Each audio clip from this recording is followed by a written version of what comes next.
বিসমিল্লাহির রহমানির রহিম। আসসালামু আলাইকুম। কেমন আছেন বন্ধুরা? আলহামদুলিল্লাহ আমি ভালো আছি। আশা করি আল্লাহর রহমতে আপনারা সবাই ভালো আছেন। আমি আলহামদুলিল্লাহ ভালো আছি। আজকে আপনাদের মাঝে নিয়ে আসছি একটা মজাদার রেসিপি। মজাদার এই রেসিপিটা দেখতে চাইলে পুরো ভিডিও জুড়ে থাকতে হবে অবশ্যই। আমি এখানে সব দেখিয়ে দিয়েছি। এটা হচ্ছে আপনার সরষে ইলিশ। কেমন হয়েছে অবশ্যই কমেন্টসে বলে যাবেন। আর যারা আমার নতুন বন্ধু আছেন অবশ্যই চ্যানেলটি সাবস্ক্রাইব করে দিবেন। আর যারা পুরাতন বন্ধু আছেন সবাইকে অসংখ্য ভালোবাসা ও দোয়া রইল। দেখুন আমি সকালবেলা এখানে ফ্রিজ থেকে মাছটা বের করে নিচ্ছি। ইলিশ মাছ আগেই কিনে রেখেছিলাম অনেক ইলিশ মাছ। একটা 700 গ্রামের ইলিশ মাছ নিয়ে নিচ্ছি আমি এখানে। 700 গ্রাম থেকেও বেশি হবে। বড় সাইজের একটা ইলিশ মাছ নিয়ে নিয়েছি।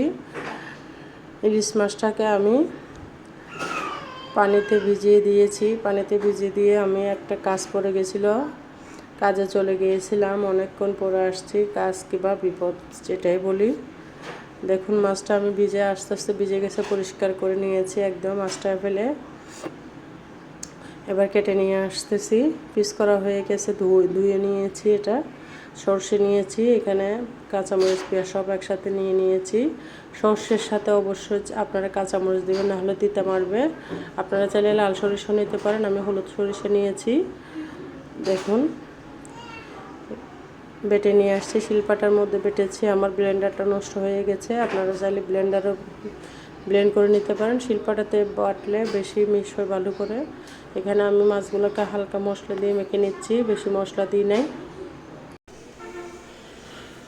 ভালো করে মশলা দিয়ে মেখে নিচ্ছি। হলুদ দিয়েছি একটু, অল্প অল্প দিয়েছি, কারণ সরষে ইলিশে তেমন মশলা লাগে না, অল্প মশলা দিলে হয়ে যায়। অল্প একটু হাফ টেবিল চামচ মতো হলুদ গুঁড়া দিয়েছি, হাফ টেবিল চামচ একটু মরিচের গুঁড়া দিয়েছি, আর স্বাদ মতো লবণ দিয়েছি। আপনারা আপনাদের পছন্দ মতো নিয়ে নেবেন। আমি এগুলোকে সুন্দর করে মেখে নিচ্ছি। বেশি দিই নাই, কারণ এখানে আপনার সরষে ইলিশে বেশি মশলা হলে ভালো লাগে না। সরষের টেস্টটা অল্প মশলা। দেখুন মেখে নিয়েছি।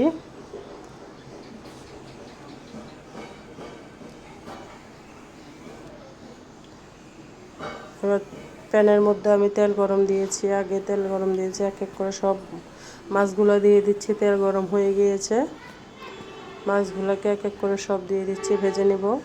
এখানে কিন্তু আমি বেশি কিছু স্কিপ করি না, পুরোটাই আপনাদের মাঝে শেয়ার করেছি আমি কিভাবে রান্না করেছি। আপনারা এভাবে ট্রাই করবেন, অনেক মজা হয়েছিল। আমার বাসার সবাই বলছিল খেয়ে অনেক মজা পাইছিল। আপনারা এভাবে ট্রাই করতে পারেন। অনেকজনে ভাজা ছাড়া রান্না করে, কিন্তু ভাজা ছাড়া ভালো লাগে না, একটু হালকা করে ভেজে নিলে খেতে বেশি ভালো লাগে। আপনারা এভাবে ট্রাই করবেন অবশ্যই। একবার হলেও বাসায় ট্রাই করে দেখবেন, অনেক মজা হয়েছিল। আজকে পহেলা বৈশাখ, সেই উপলক্ষে সরষে ইলিশ রান্না করেছিলাম, সাথে ভর্তা ছিল। এগুলো কিন্তু আর শেয়ার করিনি আপনাদের মাঝে, কারণ আগে ভর্তার রেসিপিগুলো আমি শেয়ার করেছিলাম।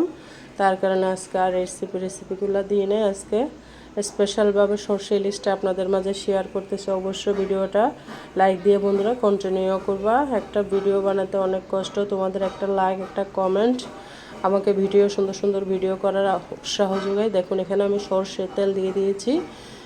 সরষে ইলিশ অবশ্যই সরষের তেল দিয়ে রান্না করবেন। দেখুন পেঁয়াজ দিয়েছি, পেঁয়াজগুলোকে ভেজে নেব। সরষের তেল দিয়ে রান্না করলে সরষে ইলিশের টেস্ট আসে ভালো। আপনারা চেষ্টা করবেন একটু সরষে ইলিশ তেল দিয়ে রান্না করার জন্য। সরিষার তেল দিয়ে রান্না করলে মাছের টেস্টটা ভালো আসে। পেঁয়াজগুলোকে আমি লাল করে নিয়েছি, বেশি লাল করি নাই, হালকা করে ভেজে নিয়েছি। বেশি লাল করলে মাছের কালারটা নষ্ট হয়ে যাবে, সেই জন্য হালকা করে ভেজে নিয়েছি। এবার আমি সরষেগুলো দিয়ে দিচ্ছি। ওগুলো শিলপাটাতে বাটার কারণে একদম ঘন হয়ে থাকছে, একটু পানি দিয়ে দিয়েছি।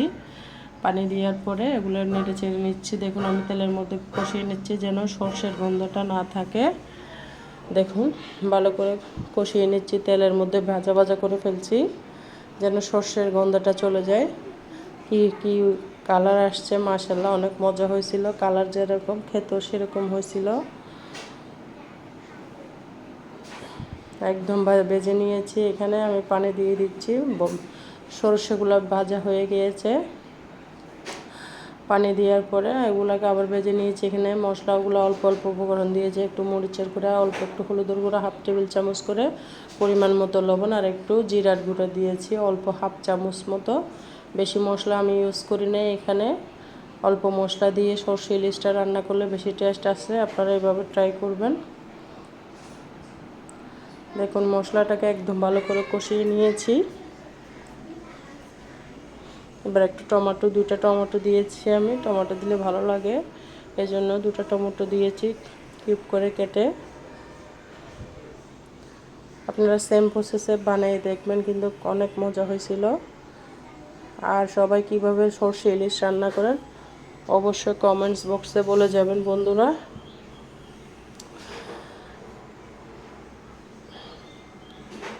দেখুন আমার কষানো অনেকক্ষণ ধরে কষিয়েছি, তারপর ভিডিওটা বড় হয়ে গেছে। তারপরও মনে করছি পুরোটা আপনাদের মাঝে শেয়ার করে কিভাবে রান্না করতেছি। সেই জন্য বন্ধুরা একটু ভিডিওটা কন্টিনিউ করবা, তোমাদের কাছে রিকোয়েস্ট।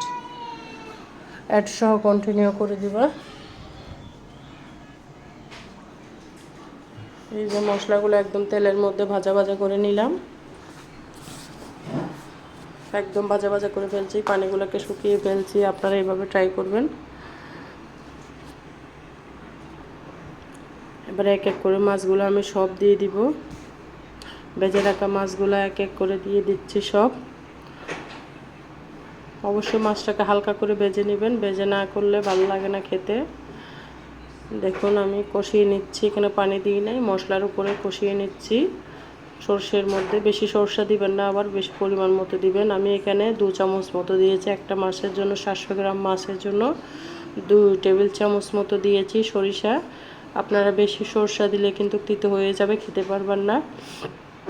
দেখুন তেল উঠে গেছে, একদম কষিয়ে নিয়েছি তেলের মধ্যে। আমি এখানে একটু পানি দিই নাই, চুলার আঁচটা কমিয়ে ভালো করে কষিয়ে নিয়েছি। এভাবে কষিয়ে নিলে তরকারির স্বাদ আসে ভালো।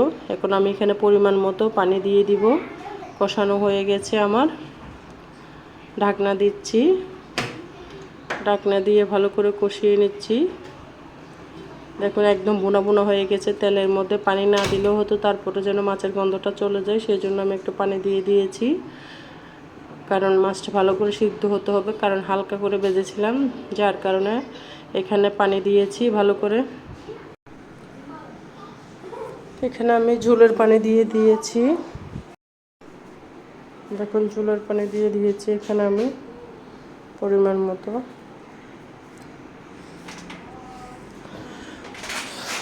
কালারটা অসাধারণ হয়েছে, খেয়ে দেখতে যেরকম অসাধারণ, খেতেও তেমন মজা হয়েছিল।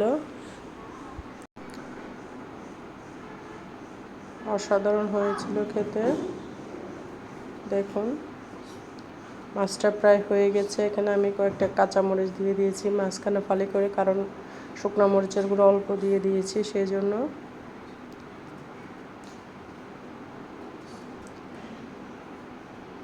দেখুন আমি এখানে ভালো করে নেড়ে চেড়ে দিচ্ছি, আলতোভাবে কাঠের খুন্তি দিয়ে নেড়েছি, স্টিলের খুন্তি দিয়ে নেড়ে নাই, কারণ মাছগুলো নরম সেই জন্য ভেঙে যাবে। এবার পাতিল জাকিয়ে দিচ্ছি ভালো করে ধরে।